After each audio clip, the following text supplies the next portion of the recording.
record for me?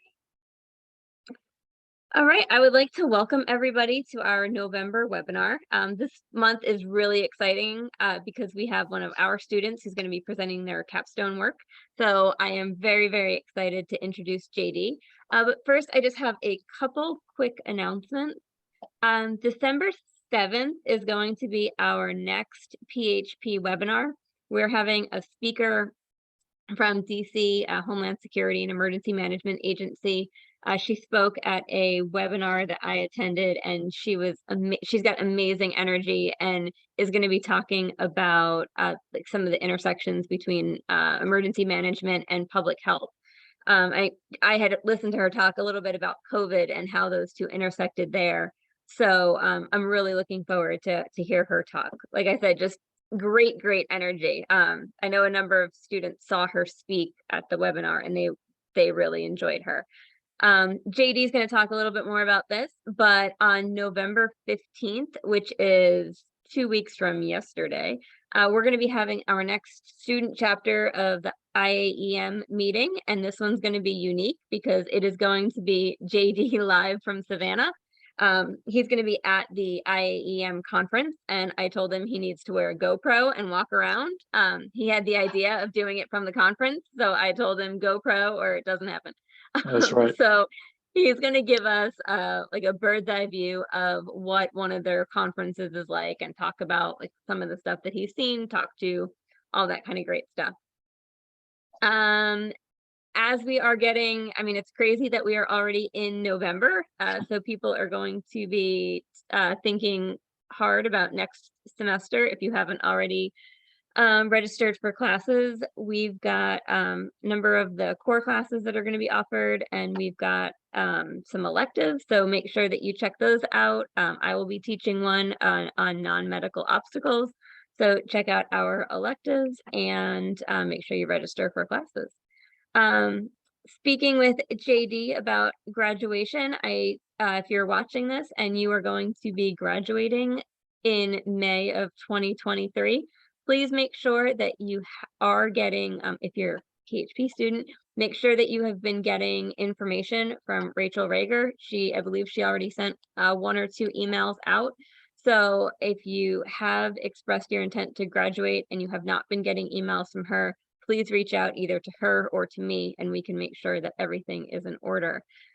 Speaking of orders, if you are planning on graduating this year, if you are interested in the Homeland Security Honor Society, the Order of the Sword and Shield, make sure you do that early because you can get gold and Navy honor cords. And the closer we get to graduation, the longer they take to get to you, and the easier. Oh, there we go. JD's showing off his Order of the Sword and Shield swag. Full disclosure, I don't know if you can wear that for the ceremony. I do know that Penn State allows honor cords, but that the whole whatever they call it, I'm not sure if they do allow. And also, if you are graduating and you are a current or former military member, Penn State will provide red, white, and blue honor cords.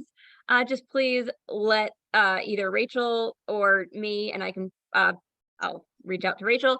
We just need to know, but Penn State will provide those free of charge as a way to say thank you for your service.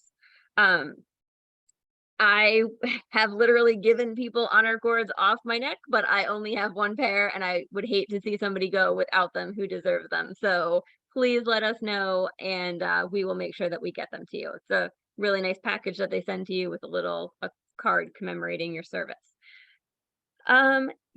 Those are all the announcements that I have for today. So the real reason that we are all here, I'm really excited to introduce JD Toony, who is one of our students. He spent the past 28 years working in web app design and development, 3D graphics and animation for architecture and general graphic design. He's currently a graduate student here. He just finished up his public health preparedness degree, and now he is working on his intelligence and geospatial analysis option. And he wants to merge these degrees and his background into a career that will help people, as he says. So if you've got any questions, feel free to raise your hand or put them in the chat. I'll be monitoring the chat as he speaks. And JD, thank you so much for giving us your capstone experience tonight. Well, thanks for having me. It's an honor. All right, so let me share this screen. Is everything shared all right? Yep, we can see it. Excellent. Well, welcome to Fun Plus Play Equals Learning. Yes, Jen, I changed the title on you. But we just can't help ourselves when we're having fun. So I am JD Toony. I'm going to, here are my emails. So I'm going to have them up again at the end of the presentation. I'm going to give a fair amount of statements tonight as facts. And if you're interested in my research or wish to fact check or challenge me, please do contact me. I would love nothing better than to talk all day about this subject. So this is Nella, my poor late dog. I include her in most of my presentations somewhere because, well, she was adorable and brilliant and fun and amazing, and I'm totally not biased here. When a domestic dog like Nella was faced with a problem such as, getting peanut butter out of a Kong or getting a toy out from behind the couch or simply remembering where she buried her latest treasure, she would worry at it for a time and fuss and dig and wander and scratch and whine, and then eventually turn to one of her humans for help. That help either came in the form of actual assistance, affection. Oh, sorry, let me close my door. So that help came in either actual help or affection or the potential for another treat. Any assistance or attention of these types kept Nella in a relaxed and playful state. Now remember that point. It is the playful state that is the important part here. We've learned that dogs in a playful state are exponentially more apt at solving their problems or learning how to solve their problems, i.e. training. Now, humans are not much different. Our mental acuity responds well when we are enjoying ourselves and when we feel supported, i.e. when we are in a playful state. So what goes into making a playful state? Well, there's 2 points. There's playing, make-believe, role-playing, a game, a sport, an instrument, and so on. And why do we play? Because of the second ingredient. It's fun. Now, what is fun exactly? Okay, so there's a ton of research that goes into detail about endorphins and dopamine response and our physiological reactions to pain versus reward, which are all key factors in the efficacy of fun on human evolution, blah, blah, blah. Yeah, we're not getting into any of that tonight. You're welcome. For our purposes, we're going to define fun as something that provides mirth or amusement and enjoyment or playfulness. Back to the playful mindset. Here's key. Fun is what puts us in a frame of mind where we are open to novel opportunities and to try to experience new things, to try out new skills with a sense of enjoyment. When we are in a playful mindset, something triggers in our minds to turn on the recorder, the video, audio, multimedia recorder in our brain, so that we can log those new experiences and skills. Here's the trick. So, okay, there are always exceptions to any rule, especially when it comes to humans. But as a general rule, the recorder doesn't normally switch on when we're not having fun. So take the World Series in baseball, for example. Yes, they're just playing a game. But the World Series, to those players, is serious business. Careers, livelihoods hang in the balance. They're not playing. They're executing their skills to the best of their current ability. They're not learning new skills or even really honing what they already have. They're in an execution mindset. Okay, not an off with their heads execution, but a get it done execution mindset. I'm sure they normally love playing that game, but not in the World Series, because that's work. It is fun that controls the recorder switch, remember. So now we know the basic reason why fun is important. But why is play so important? So let's take kids who are just getting past the terrible toddler phase where it's all me, and that's all mine, mine, mine. Past that phase, they start to play with each other, oftentimes without the direct parental supervision. Yes, the rents are all round, but they're letting the kids play and interact much more directly with each other. In these play sessions, they're learning some critical and very advanced skills that they will use for the rest of their lives. Starting with, it's not always about them. Let's take the game of catch, for example. Why did we, and sometimes still do, play catch? Okay, I mean, yes, baseball is an international multi-billion-dollar game of catch, but as toddlers, we don't know from billions. We played catch because it was fun. I mean, if it wasn't, then we wouldn't have done it. However, what goes into a simple game of catch? What did we learn exactly? First off, a whole lot of physics. Force versus resistance, action versus reaction, gravity, potential energy versus kinetic energy. I mean, the key concepts of ballistics, I guess. Then we learn about our bodies, coordination, balance, reflexes, muscle memory, and sometimes pain management. We learn social skills, give and take, reciprocation, fairness, social prediction, and sometimes social engineering. Now, of course, as toddlers, we don't cognitively learn the names for definitions for all these things, but we learn their concepts intuitively as toddlers, and we learn them very well. So well, in fact, that we continue to draw upon these skills throughout the rest of our lives. So Dr. Andrew Huberman of the Huberman Lab podcast has a vlog on this, and his research tells us that play is homeostatically regulated. We need it to stay in balance, like thirst or hunger. If you don't get enough food, you need more. If you have too much, you're uncomfortable. Same goes with play. If you don't get enough, your mind will look for more. It's just that in adults, we often mistake fun for play and sometimes find unhealthy outlets for that balance. But the true power of play is that it allows us to test the boundaries, powers, and the effectiveness of various roles we take on in our lives. Having fun while doing it makes it a low-risk environment. The mind is more apt to onboard new skills in a low-risk environment, where its attention can wander to secondary or tertiary aspects, as opposed to a real-world situation where we really need to focus on the active threats or stressors. Play allows us to plug in different skill sets to explore different outcomes in an environment that won't hurt us in any way. And again, fun in the moment is the switch between learning and simply reacting. Great. So what does all this mean to us?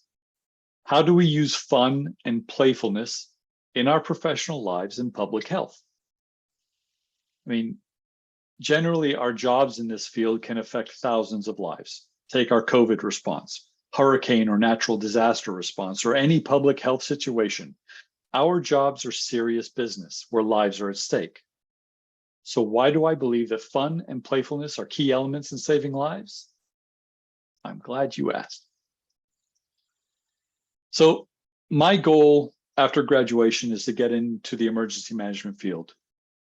And emergency management has textbooks, lots of textbooks, lots of small print textbooks of information that we have to wade through.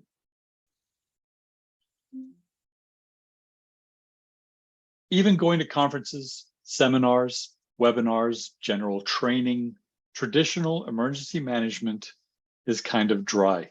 The training is. They convey the information, you take notes, try to remember it, they test you on your memory, and you get a shiny certificate. Sometimes they'll throw in some exercises, which I love because that's play, but they don't do enough of it, which we'll get to.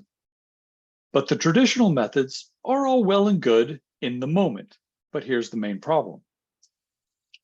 Dr. Ebbinghaus's forgetting curve. Now, he learned that in learning with traditional methods, we forget things very quickly, within days, kind of quickly. You see the orange line? That's the most accurate line on this graph. Within a week of sitting in a classroom, we've lost 60 to 70% of what we learned. Within a week, 60 to 70%. That's a heavy loss, especially given that emergency management training can be quite expensive, especially to the currently tight state, county, and city budgets. Okay, there are ways to mitigate the loss. Spaced learning, repetition, learn it, do it, teach it. And to be fair, that last one is actually quite effective with learning a skill or method. Learn how to do something, do it yourself 3 times, and then teach someone else how to do it. It's fairly effective at locking in a specific skill or technique. Now, it falls down when you're learning textbooks amount of memorization. Nothing has the efficacy of play, exercises. These are the most effective, especially if they're fun. Exercises are a low-risk area to try things out, but with enough of a risk in either embarrassment, points loss, or a hit to our human competitive nature to make it engaging to our minds. We need a little skin in the game without risking our bones, so to speak. Okay, so how do we do it? Simple.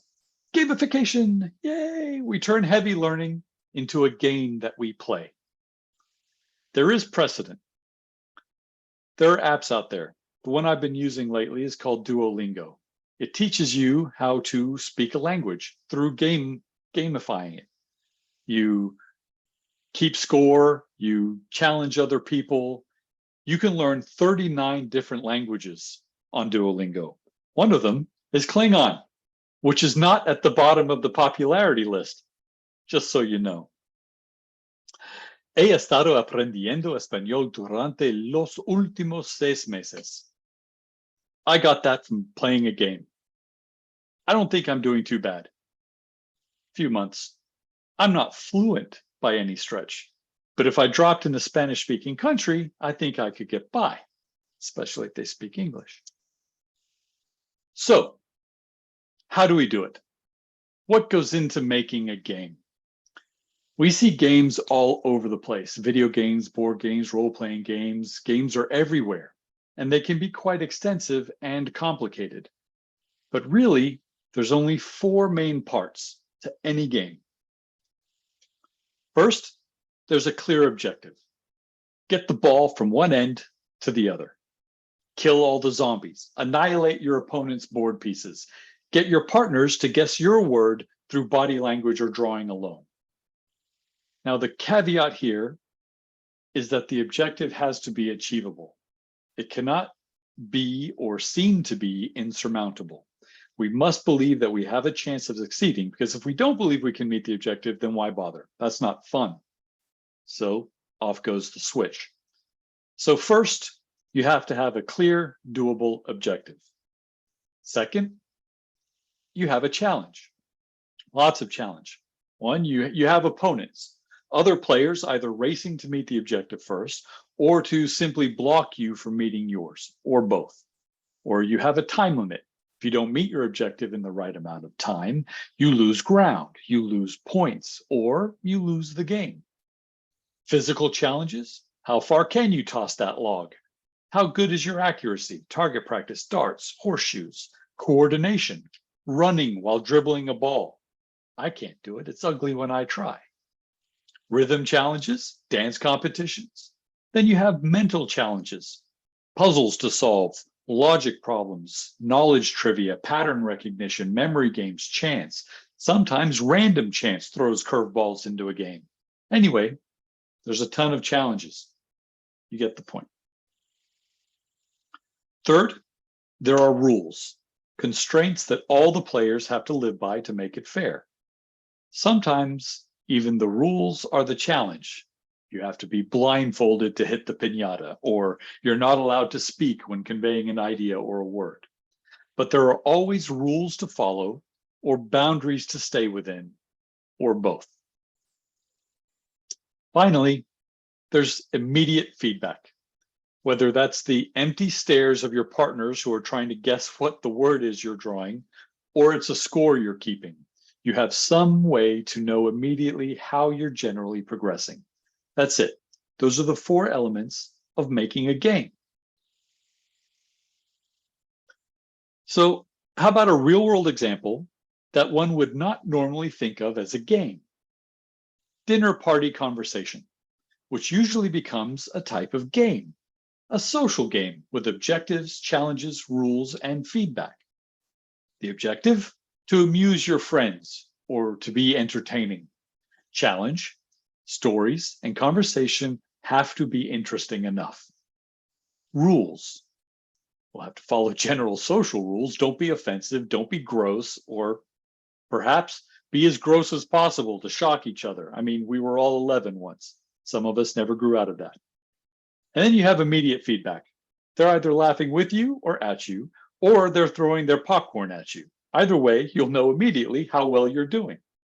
And before you know it, you're having fun. But while you're doing it, you're learning. You're learning about each other and you're expanding your social skill set.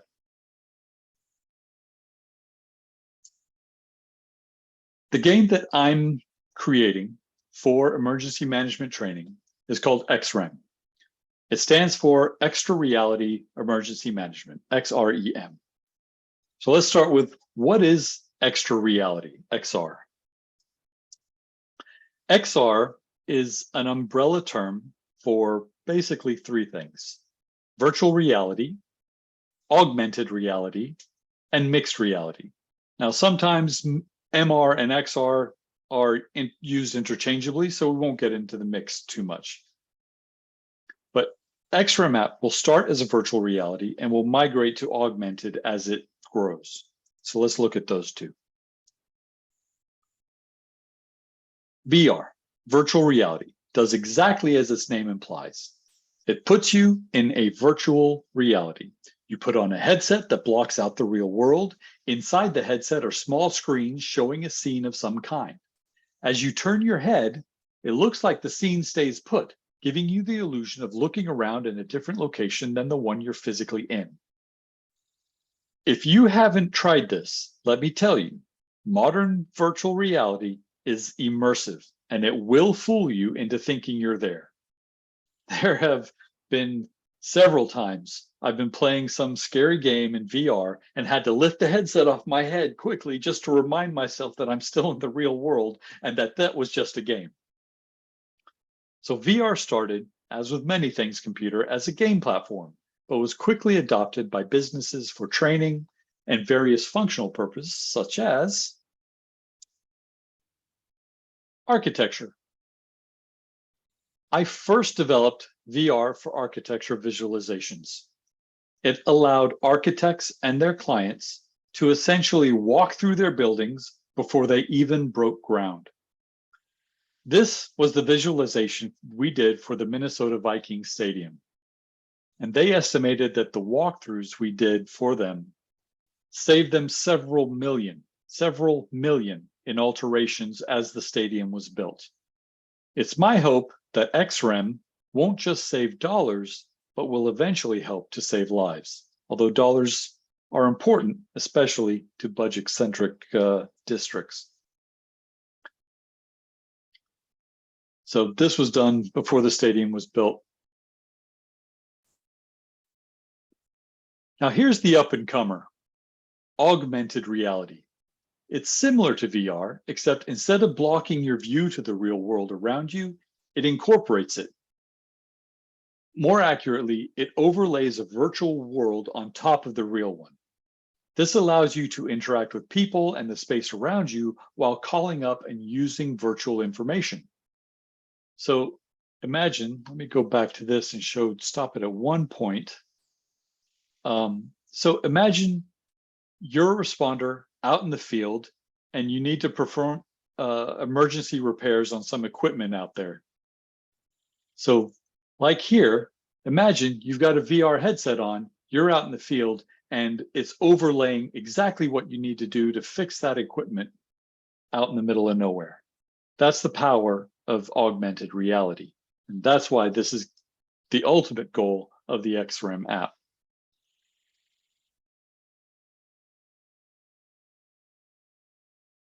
So my goal is to take what we know about fun, play, gamification, use XR technology, and develop emergency management concepts into an immersive video game. There will be objectives, evacuate areas or buildings, locate survivors, find victims, convince holdouts to go ahead and evacuate. There will be challenges, usually in the form of time. That storm's a-coming. Flooding is on its way. There will be rules, and generally the rules will be resource-based. If you have the resources or the people power, give it a try. See what happens.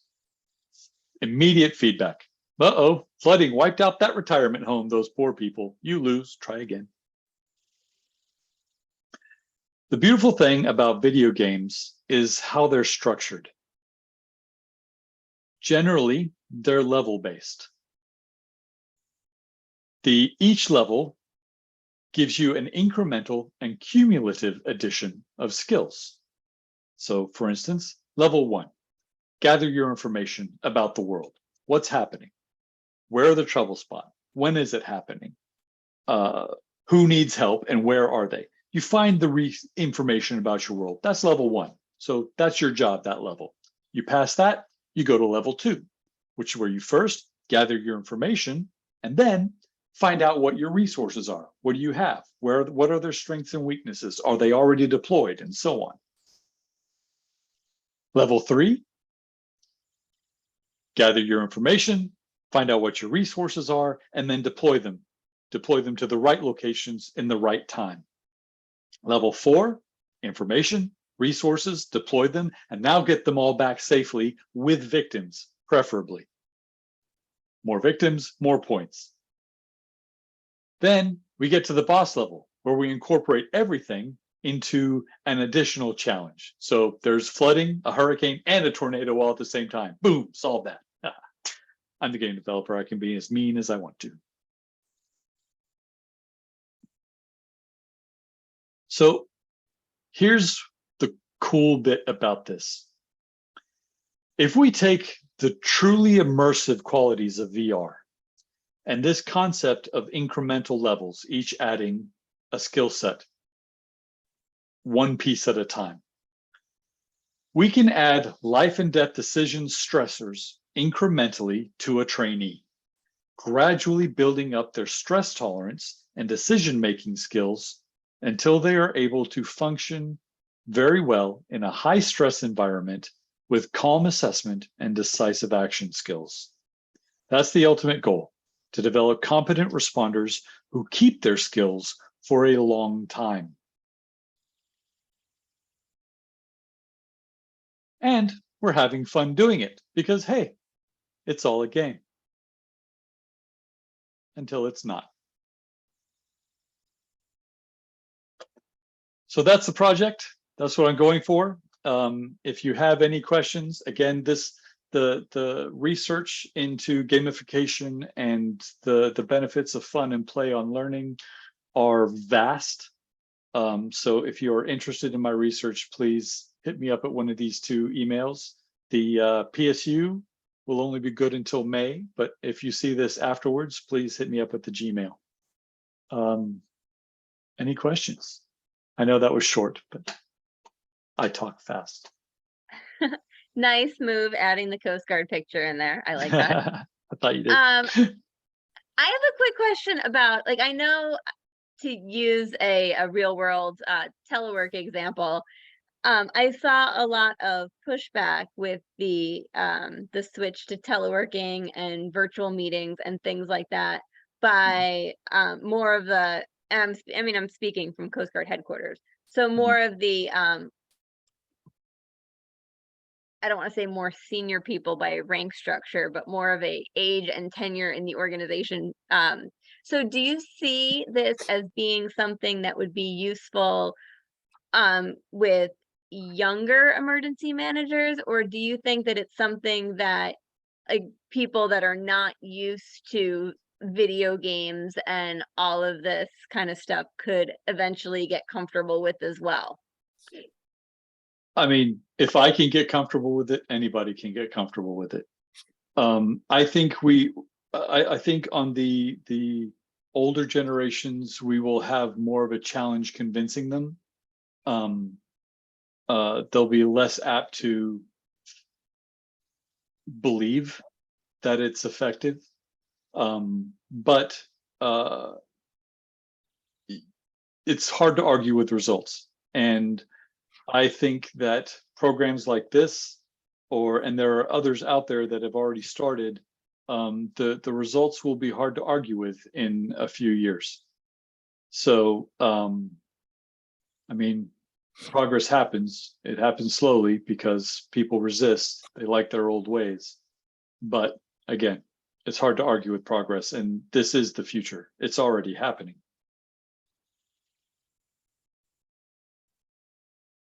Gene, did you have a question? I saw you were unmuted.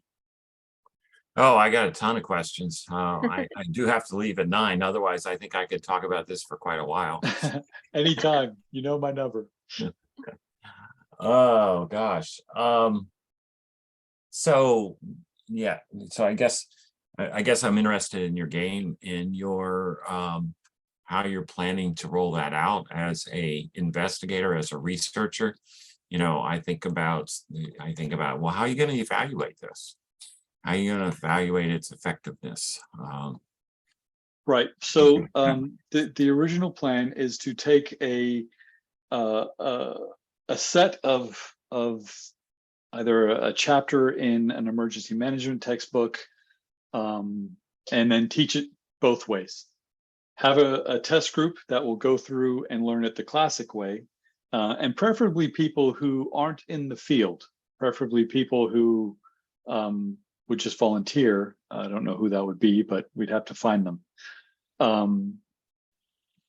And then take the same, or take another group of similar people who aren't already in the field and know any of the basics, and put them through the game and see, 1, how long it takes them to go through their courses, and 2, test them, and then test them a week later, test them a month later, test them 6 months later to see how much they've retained.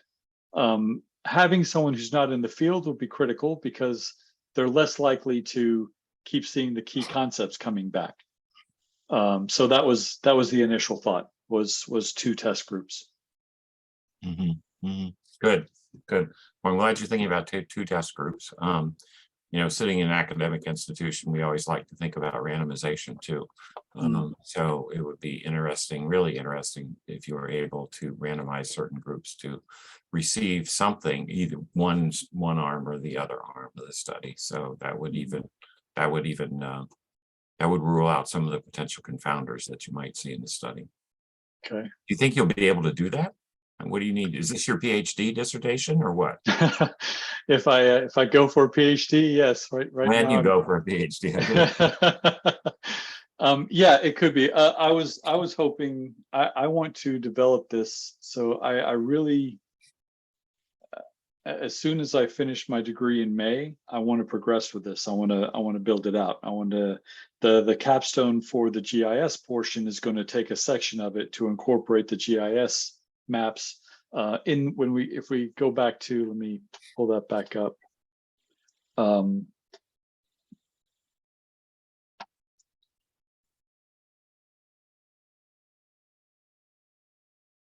There it is. So when we look at the levels, if we look at that first level of finding out information, that's where I want to get to. I want to get that first level done, taking in some key elements out of various emergency management textbooks, and teach through the game, but let them play, and go from there. How customizable would something like this be? Like, could you take your framework and easily, like, go to using a locality, like use your local town, and then, you know, like my town says, oh my God, that's amazing. Is the GIS and the concepts and everything easily interchangeable? Eminently interchangeable. It will use real world, real terrain, real world weather reports. Ideally, like for the simulations, excuse me, we will go back through and find, you know, hurricane events, down in Biloxi, or earthquakes, in California, or, we'll go back and actually find times and locations, get the GIS data, and then run that simulation again and see what did they do then versus what could have done better. What would we do now based on what we know? The other cool thing about it is, if this gets robust enough to where you list out your resources, you list out your personnel, your trucks, your ambulances, your local hospital, all your resources that the modern emergency manager has at their disposal. And then, so take the fires in California, right?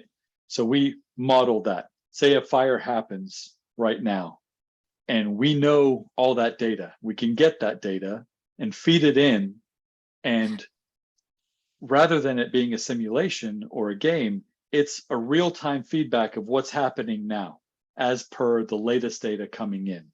So that could give an emergency manager, an incident commander, a God's eye view of what's happening around them that might help them play around with scenarios. Okay, what happens if the flood hits? When is the flood hitting? Oh, it's happening faster than we thought, or it's going to hit this ravine we didn't think it was going to hit. Things like that. So the power of what this can be beyond just gaming is, sky's the limit. Are you thinking more, I know you've mentioned like floods and fires and things like that. So are you thinking more of more natural disasters, or more of a all hazards, like your 9/11 type scenarios, or is that like too? No, I mean, again, it's a robustness of the app that I want to build. Now, I'm going to have to choose. I mean, right now I'm a person of one developing this, so I'm going to have to choose where to start. So I'll start with natural disasters, probably hurricanes, because that's what's close to me. Tornadoes, and then branch out from there and start adding in. But I don't think, once we've developed several scenarios, I think adding in new scenarios will get easier. As we figure out, the resource management, how the interaction, get the UI sorted out. I think that as we grow in the app, then the app will become more robust and quicker to develop. So yes, I do see it being an all hazards app training tool. Yeah, when you're talking, I was just, well, as in answer to your, I was thinking about, you can easily incorporate Google Earth into this, so that you really are driving through the roads and seeing the terrain and all that sort of thing. And then I also was thinking about Jen's question about the specialization. So, you could imagine,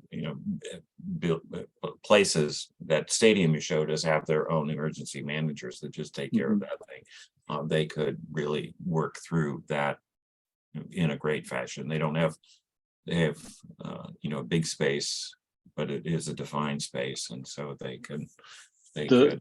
The cool thing about something like that, especially with that we ended up doing for them in the stadium, we had it all modeled. So then what we did was we ran simulations on crowd patterns, crowd flow. What happens if a piece collapses? How do people evacuate? Where are the bottlenecks? And we could simulate that through, basically we use fluid dynamics, because that's essentially what crowds do. They follow paths of least resistance, or they're going opposite of a danger, which essentially becomes a type of path of least resistance. But we actually found several spots that were trouble spots for bottlenecks, for evacuating all the people, and managed to fix that and make it safe. So yes, that's eminently doable. So taking that one step further, I mean, that would be interesting from an emergency management standpoint when you're considering things like active shooters Yes, with, yes. crowd crowd control and things like that. I mean, one thing would be interesting to go through and run simulations on would be the Boston Marathon. What happened there? What happened with all the people? What happened with the runners? What happened? So figuring out things like that.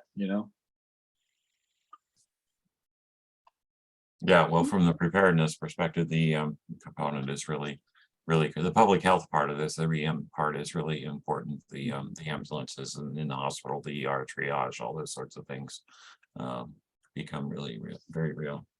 Well, you could. I mean, I don't know how it would. I don't know how useful it would be for something like evaluating COVID or a pandemic spread, but it could be useful for simulating or training for hospital surge, things like that. Yeah, that's what I was referring to. Yeah.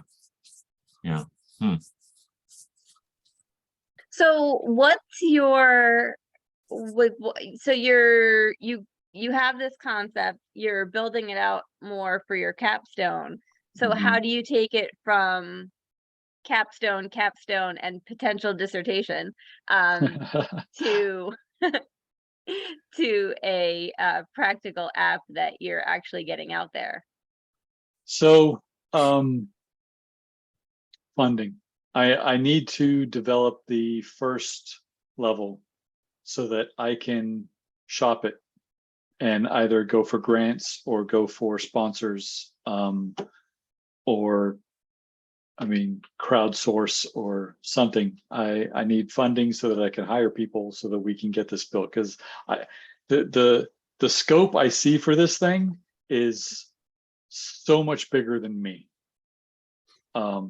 So I need help. So I've got to get this first concept done and then go from there. So Gene suggested Shark Tank, which then Oh led me yeah. to think Mark Cuban, who's the owner of the Dallas Mavericks, is a shark. That you could use your stadium example. There you go. I haven't seen so many on there that are social good though, or government or government sponsored. Yeah, Or we may have to think about privatizing this thing. yeah, yeah, There is a exactly. Penn State version of Shark Tank, and we looked into that, but I don't remember why you didn't qualify. I think it was just for One, students at a certain campus. yeah, it was for students who are on campus in PA, or it was for faculty. So yeah, I didn't qualify. Well, and then related to that, so what about IP? Are you worried about intellectual property? Not worried. Are you looking into intellectual property? Um, I've thought about it. I haven't looked into it yet, and I need to do that before because I don't want to lose control of this. Now, again, that all depends on who's willing to fund me for it. And it all depends on what I negotiate with somebody. If someone comes in and they want to purchase it and go from there, I mean, that's always an option, but I just don't want to see it die. I want it to grow. Well, gosh, JD. So, I think it partly depends upon, do you want to give this some kind of specialization? I mean, if you made this for surge capacity in hospitals, the Mhm. hospital association, the hospital preparedness group would eat it up. Mhm. So if you really tailored it for that group, Mhm. they would eat it up, I think, for example. Well, I mean that's an option. I mean, I pick one scenario or one industry, go for them, and hopefully they help me fund the rest of it. Stadiums. Yeah, You've got experience in stadiums. That could be yeah. another thing. We've got 110,000 person stadium here. Got Yeah. to see if we can get the model for that. Well, we a couple of our students are in the EM program. They're doing EM at the stadium here. But Yeah, if you tailored this to a particular industry, I think it'd get eaten up. Yeah, I Mark, think that's a good give him, idea. he does the Dallas Mavericks. He's sure they got tons and tons of insurance on Yeah. crowd control and insurance and active shooters and all that kind of stuff. If you could, if your work could help reduce their insurance cost, Mhm. their liability, they'd love that. Yeah. Right. Pay for itself for them. Yeah. Right. Yeah. Yeah. Well, how about Gavin? Gavin McGregor. I mean, That's right. he's going around the world training hospitals on emergency, on not specifically or emergency management, but more on patient management. Well, Yeah. when I'm there in May, I'll corner him. Yeah, he'd Hey, have Mason, work. I saw that you're not, that you unmuted. Do you have a question? Yeah, I was just waiting for a pause. Yeah, I'm Oh, very sorry. ignorant to this area. It's definitely outside of my field. I do epidemiology for mental health, so Oh, very interesting presentation.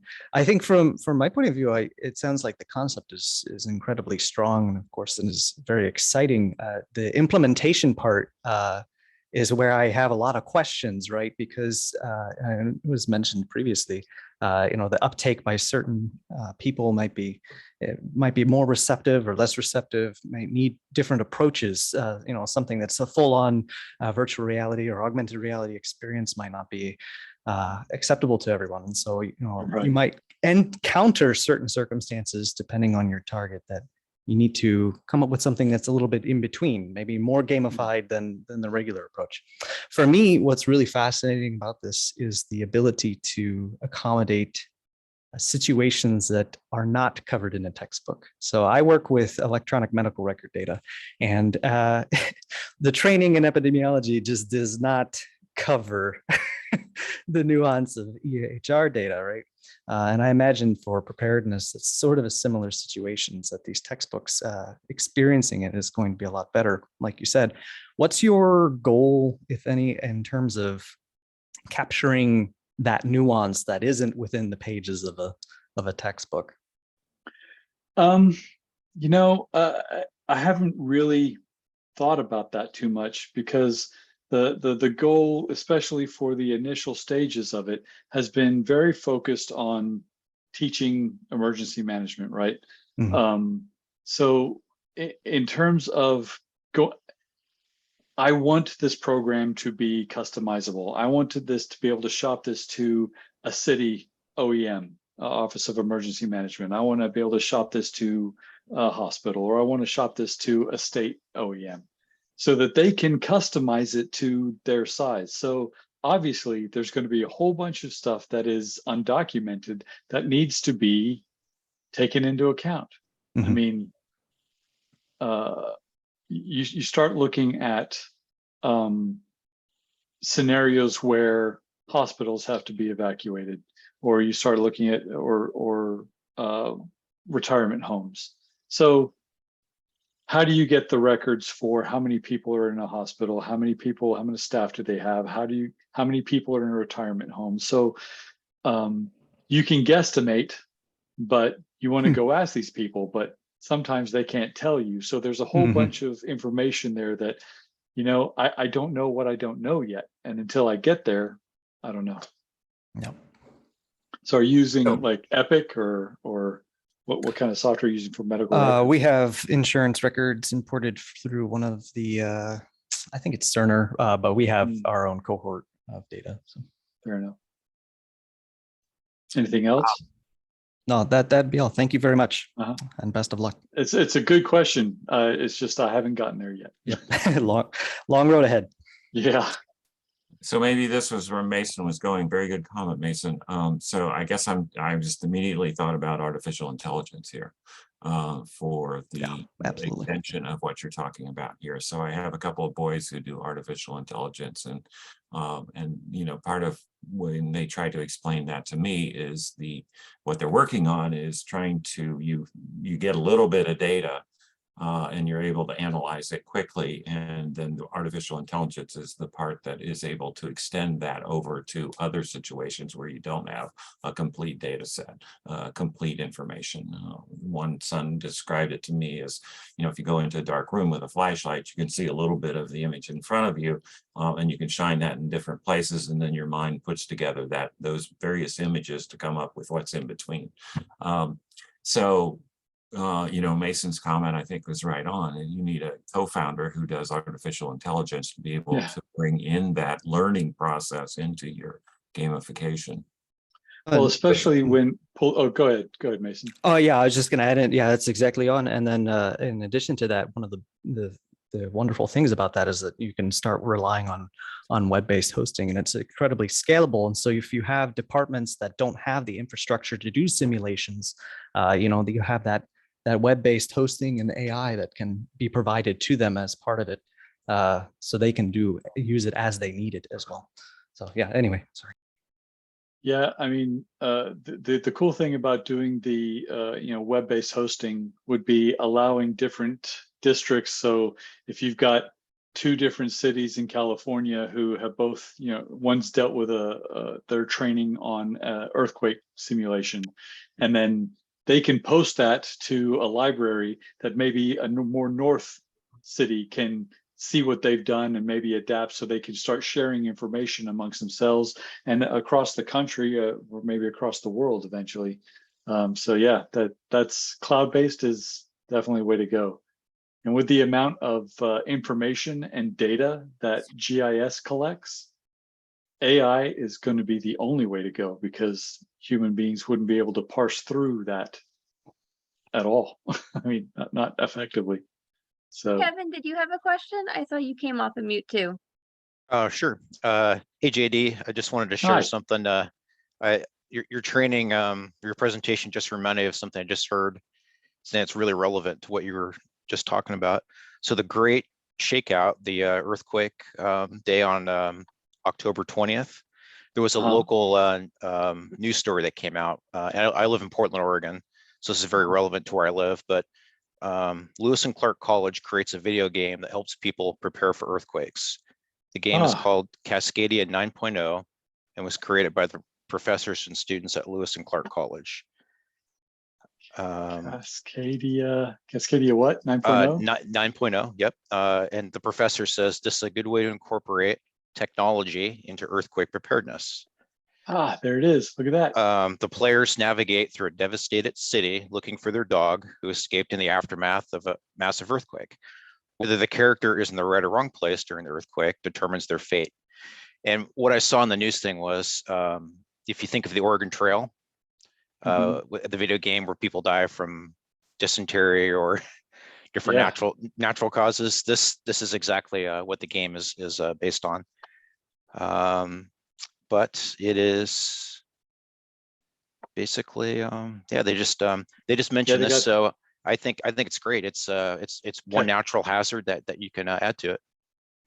I'll put they've got a site for it too. I'll put it in the chat. Yep. Lewis and Clark College. It's a small private college in Portland. Cascadia9game.org. That's awesome. Thank you for sharing that. That's perfect. See, and that might be another way to do this, is to find people who are working not on the exact same thing, but similar, and seeing how we can merge our skill sets and our resources. It's interesting. So I just tried to open it up here, and so my access is blocked. Penn State Health Security System is blocking my access to Cascadia. Oh no! They say it's a security risk. Anyway, well, JD, I do have to run here because I have something else. This is fantastic. It's great to see you, but carry on. Thank you for joining. That's great.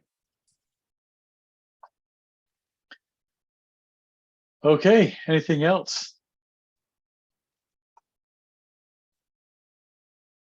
I don't All righty then.